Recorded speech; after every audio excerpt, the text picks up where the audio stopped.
Good morning student, मैं रमेश कुमार। आज की इस क्लास में आपका अभिनंदन करता हूँ। आज हम 8वीं क्लास सामाजिक विज्ञान की जो पुस्तक है भूगोल, उसके दूसरे अध्याय भूमि, मृदा, जल, प्राकृतिक, वनस्पति और वन्य जीवन संसाधन जो है उसके पाठ 6 का अध्ययन करेंगे। आज हम जो हमारा दूसरा प्राकृतिक संसाधन है, तीसरा प्राकृतिक संसाधन है जल। जल का अध्ययन करेंगे। जल जो प्राकृतिक संसाधन जल है उसका अध्ययन करने से पहले कुछ इस प्राकृतिक संसाधन के बारे में बात करते हैं। सबसे पहले जल एक महत्वपूर्ण संसाधन है।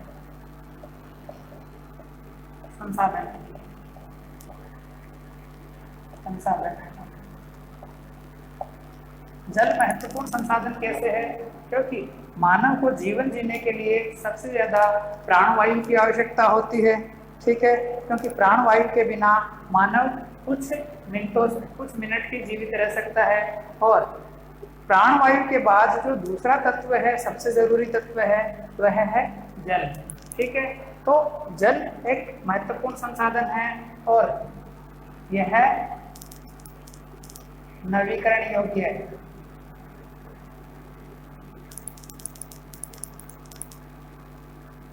नवीकरण योग्य है।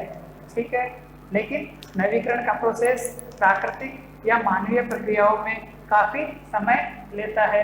ठीक है, तो यह नवीकरणीय प्राकृतिक संसाधन है। दूसरी चीज, भूपृष्ठ का लगभग 3/4 भाग जल से घिरा हुआ है।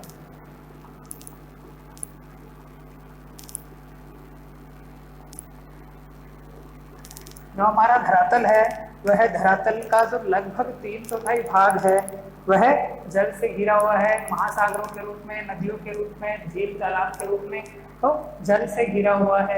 इसलिए पृथ्वी को जल से घिरा है, इसलिए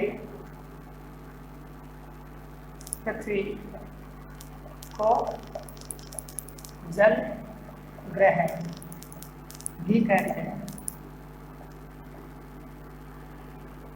इसलिए पृथ्वी को जल ग्रह भी हम कह सकते हैं, क्योंकि यहाँ पर काफी मात्रा में जल उपलब्ध है। आज से लगभग 3.5 अरब वर्ष पहले, जो जीवन की शुरुआत है, जीवन की शुरुआत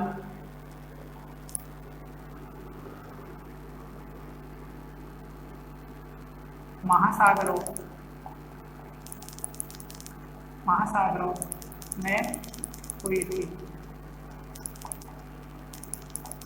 जो महासागर है, उन महासागरों में पहले एक कोशिकीय जीव, शैवाल, काई, लाइकेन वगैरह इस तरह के जो जीव हैं, इन जीवों की शुरुआत हुई थी। और उन्हीं जीवों के विकास क्रम में आज जो समस्त जीव प्राणी हैं, उन्हीं जीवों के विकास क्रम का नतीजा है। तो जल के माध्यम से ही सभी प्रकार के जीवों का जन्म हुआ है। ठीक है, वर्तमान समय में जो महासागर है, अब बात करते हैं हम। जल संसाधन है समाप्त हो रहा है। एक तरफ कह रहे हैं जल संसाधन समाप्त हो रहा है, दूसरा कह रहे हैं पृथ्वी के 3/4 भाग या लगभग 71% भाग पर जल है। तो यह संसाधन समाप्त कैसे हो रहा है? पृथ्वी पर लगभग 2/3 भाग जल है। ठीक है, पृथ्वी पर लगभग 71% भाग है वो जल है, किंतु यह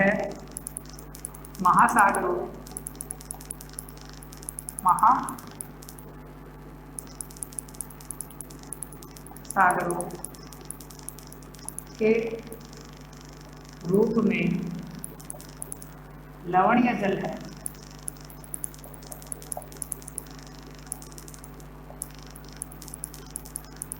पृथ्वी पर जो जल उपलब्ध है काफी मात्रा में, ठीक है, उस काफी मात्रा में जल उपलब्ध होने के बाद भी ये जो जल है वह जल महासागरों के रूप में लवणीय जल के रूप में हमारे पास है, और लवणीय जल है मानव क्रियाकलापों के लिए उपयुक्त नहीं है।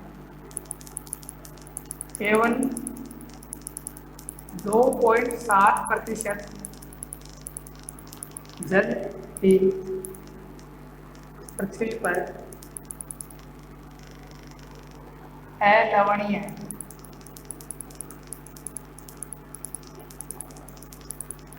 पृथ्वी पर इतना जल होने के बावजूद भी उस समस्त जल भंडार का केवल 2.7% भाग ही अलवणीय जल है, जिसे हम पेयजल के रूप में कार्य काम में ले सकते हैं। किंतु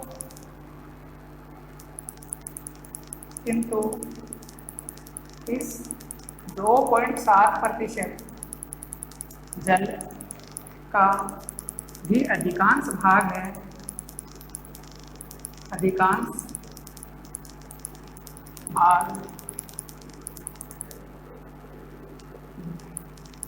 भाग बर्फ के रूप में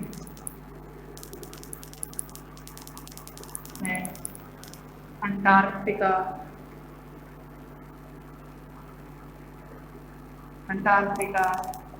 ग्रीनलैंड एवं अन्य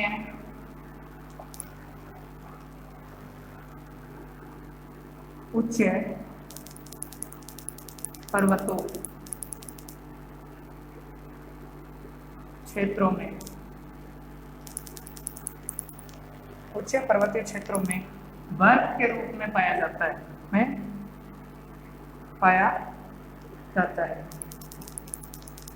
जो 2.7% जल है, उस जल का भी अधिकांश भाग बर्फ के रूप में अंटार्कटिका, ग्रीनलैंड और अन्य उच्च पर्वतीय क्षेत्र है उनमें बर्फ के रूप में पाया जाता है। इन स्थानों की दुर्गमता के कारण, मानव की पहुंच से दूर होने के कारण यह जो जल है वह जल मानव के उपयोग में नहीं आ सकता, ठीक है। इसलिए मानव उपभोग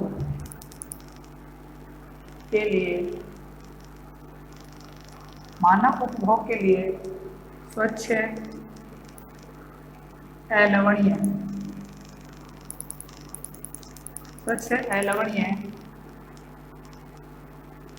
जल केवल कुल जल भंडार का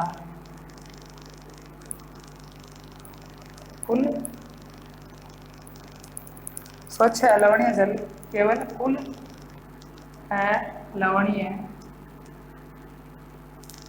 जल का 1% उपलब्ध है।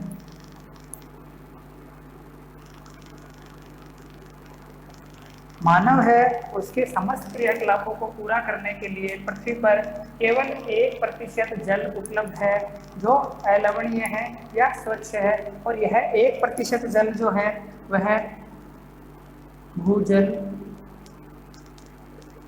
नदी, तालाब,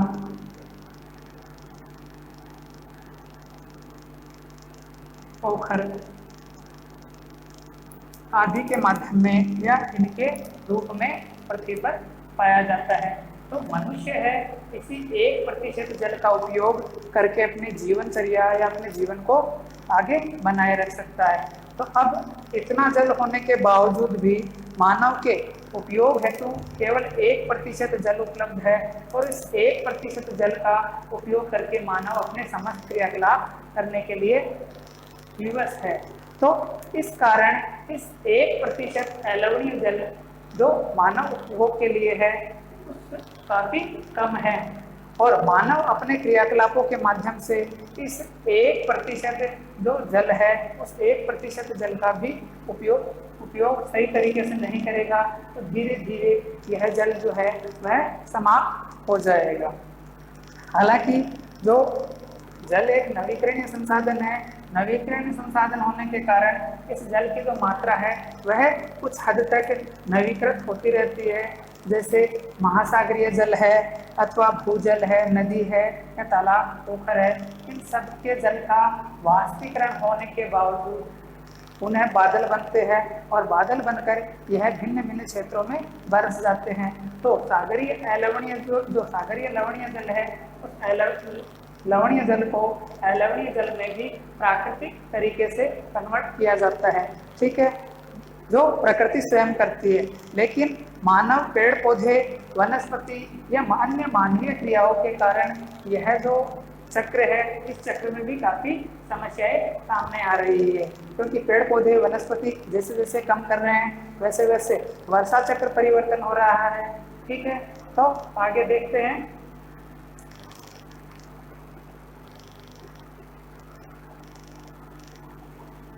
इसलिए जो यह अलवणीय जल है 1% जल, यह भूमि पर एक मूल्यवान संसाधन है, एक मूल्यवान संसाधन है। इसे हमें सहेज कर रखना है, अपनी आवश्यकताओं की पूर्ति के साथ साथ इस अलवणीय जल को आने वाली पीढ़ियों के लिए भी सुरक्षित रखना है। अब ध्यान देने वाली बात है, इस सीमित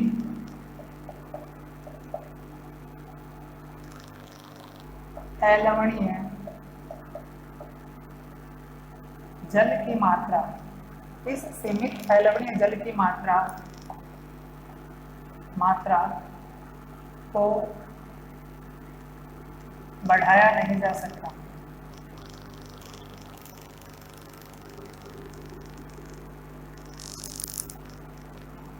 ये तो हम सब जानते हैं, जो 1% जल है इस 1% जल की मात्रा को बढ़ाया नहीं जा सकता। ठीक है, लेकिन मानवीय क्रियाकलापों के कारण इस स्वच्छ जल की मात्रा निरंतर घट रही है। हाँ, दूसरा एक फैक्ट और है, ध्यान देने वाली बात है, पृथ्वी पर जो भी जल है, जो जल है उसे किसी भी तरह से, किसी भी प्रकार से कम या घटाया अथवा बढ़ाया नहीं जा सकता।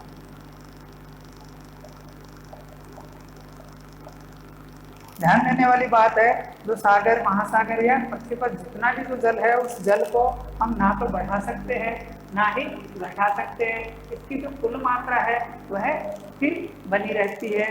ठीक है, इसकी कुल मात्रा स्थिर बनी रहती है और इसकी कुल मात्रा स्थिर रहती है। किंतु क्या होता है, हम अपने क्रियाकलापों के माध्यम से इनकी फॉर्म बदल लेते हैं।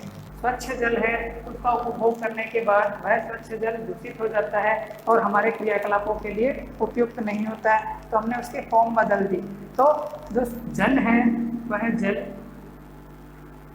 सागरों में, महासागरों में किसी भी प्रकार से जल है, उस जल का वाष्पीकरण होगा और वाष्पीकरण होने के बाद बादलों का निर्माण होगा। बादलों के निर्माण होने से यह जल भूमि पर वापस से आ जाएगा। भूमि पर यह जल नदियों के माध्यम से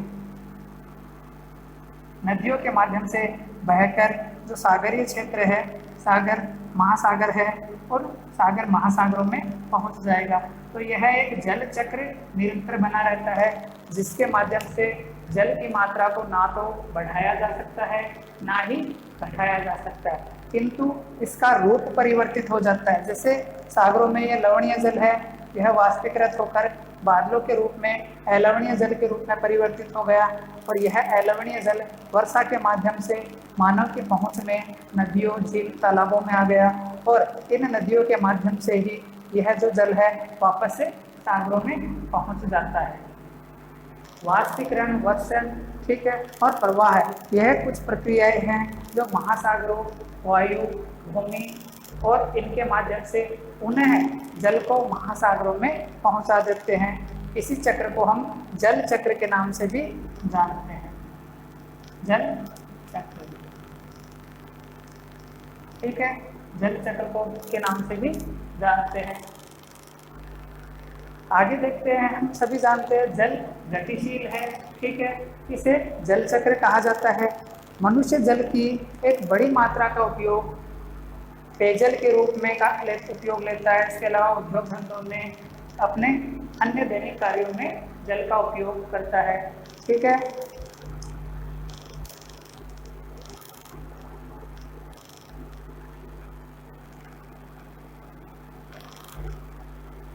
जल जो है वह कृषि कार्य, उद्योग, पेयजल, ठीक है, एवं अन्य कार्यों में उपयोग होता है।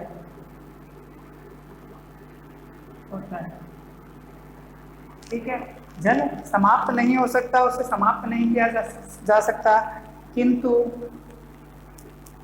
बढ़ती जनसंख्या,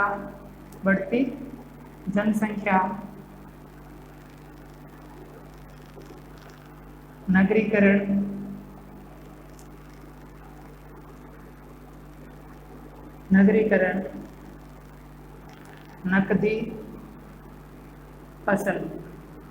नकदी फसल से तात्पर्य है जिन फसलों को हम बेचकर मृदा के रूप में परिवर्तन कर देते हैं, जैसे कपास है, गन्ना है, तंबाकू है, ऐसी कुछ फसलें हैं जिन्हें नकदी फसल कहते हैं।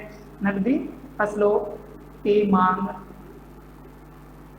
इन नकदी फसलों में जल की आवश्यकता ज़्यादा होती है, मांग बढ़ने से अलवणीय जल है, उस अलवणीय जल की खपत भी बढ़ गई है, ठीक है, और इस अलवणीय जल की खपत बढ़ने से हमारे जो जल स्रोत है वह जल स्रोत निरंतर सूखने लगे हैं, ठीक है, क्योंकि मानवीय क्रियाकलाप है, उन मानवीय क्रियाकलापों के कारण स्वच्छ जल है वह निरंतर दूषित होता जा रहा है और दूषित होने के कारण यह जल मानवीय क्रियाकलापों के उपयोग में नहीं आ सकता। तो इन क्षेत्रों में निरंतर जलाभाव, जल स्रोतों के सूखने के कारण उन क्षेत्रों में निरंतर जलाभाव की स्थिति बन जाती है। जलाभाव की यानी जल की कमी की स्थिति बन जाती है और यह एक समस्या बनकर उभर कर आती है। इस प्रकार जल का जो अभाव है वह मौसमी अथवा वार्षिक वर्षण में विविधता के कारण भी उत्पन्न होता है।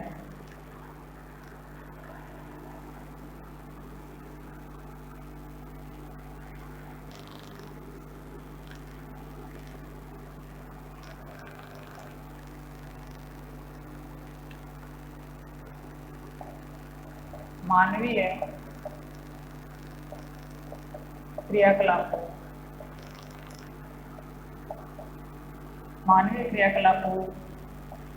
बढ़ती जनसंख्या एवं जल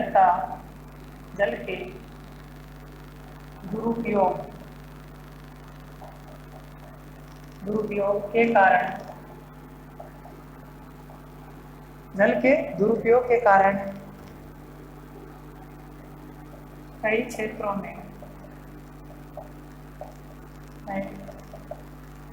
जल अभाव की समस्या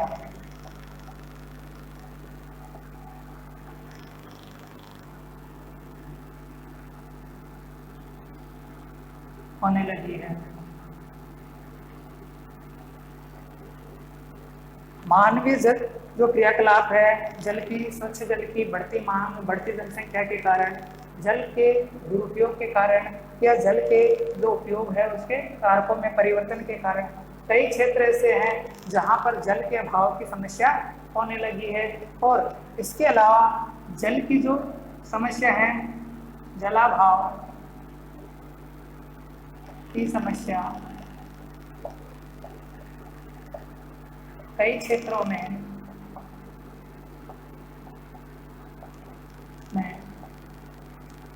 वर्षण के मौसमी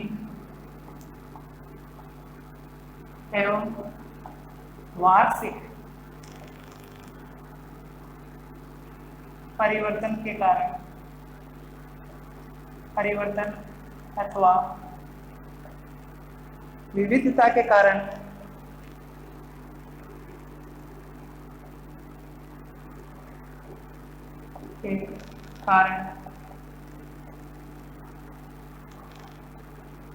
भी उत्पन्न हो रही है। कई ऐसे क्षेत्र हैं जहां पर जल की जो समस्या है, जल अभाव की जो समस्या है, उस जल अभाव की समस्या का प्रमुख रूप कारण उन क्षेत्रों में वर्षण का जो मौसमी वर्षण है, जैसे वर्षा ऋतु में वर्षा होती है तो उस वर्षा ऋतु में होने वाली वर्षा की मात्रा में परिवर्तन होना और उस वर्षा ऋतु में या उस स्थान विशेष पर कुल वर्षा की जो मात्रा है उसमें परिवर्तन होने के कारण उस क्षेत्र की वार्षिक वर्षा जो परिवर्तन है वह भी बढ़ जाएगा और उन क्षेत्रों में जल की कमी उत्पन्न हो सकती है। जैसे किसी क्षेत्र विशेष में अगर वर्षा अच्छी होती थी लेकिन किसी भी मानवीय या प्राकृतिक कारकों के कारण किसी वर्ष विशेष में उस क्षेत्र में वर्षा कम हुई है तो उस वर्ष विशेष में उस क्षेत्र में जल की कमी हो जाएगी। ठीक है। इसके अलावा जल का अतिउपयोग है, जल स्रोतों का जो प्रदूषण है वह भी जल के लिए खतरा है। ठीक है। जल का अतिउपयोग एवं जल प्रदूषण भी जल अभाव का प्रमुख कारण है।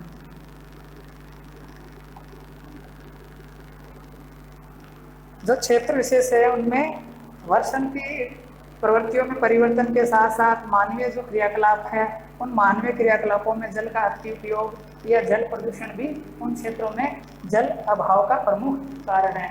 वर्षण कम या ज़्यादा होने के पीछे भी मानवीय क्रियाकलाप आते हैं। अगर मानव अपने क्षेत्र विशेष में अत्यधिक वनस्पति का रोपण करेंगे, वन क्षेत्रों को बढ़ावा देंगे तो वन क्षेत्र है वर्षा को अपनी तरफ आकर्षित करते हैं। ठीक है। वर्षा को अपनी तरफ आकर्षित करते हैं। उन क्षेत्रों में वर्षा अधिक होती है। जिन क्षेत्रों में प्राकृतिक वन आवरण अधिक होता है उन क्षेत्रों में जल की समस्या कम पाई जाती है और जिन क्षेत्रों में प्राकृतिक वन आवरण कम होता है उन क्षेत्रों में वर्षा की मात्रा कम होती है। जैसे भारत का उत्तर पश्चिमी भाग है, मरुस्थलीय भाग है, उस क्षेत्र में प्राकृतिक वनस्पति अत्यंत कम पाए जाने के कारण उस क्षेत्र में वार्षिक वर्षा का जो औसत है वह 50 सेंटीमीटर से भी कम पाया जाता है। तो आज की इस क्लास में बच्चों इतना ही। अगली क्लास में हम जल संरक्षण और जल संसाधनों का संरक्षण कैसे कर सकते हैं तो इस बात पर अध्ययन करेंगे।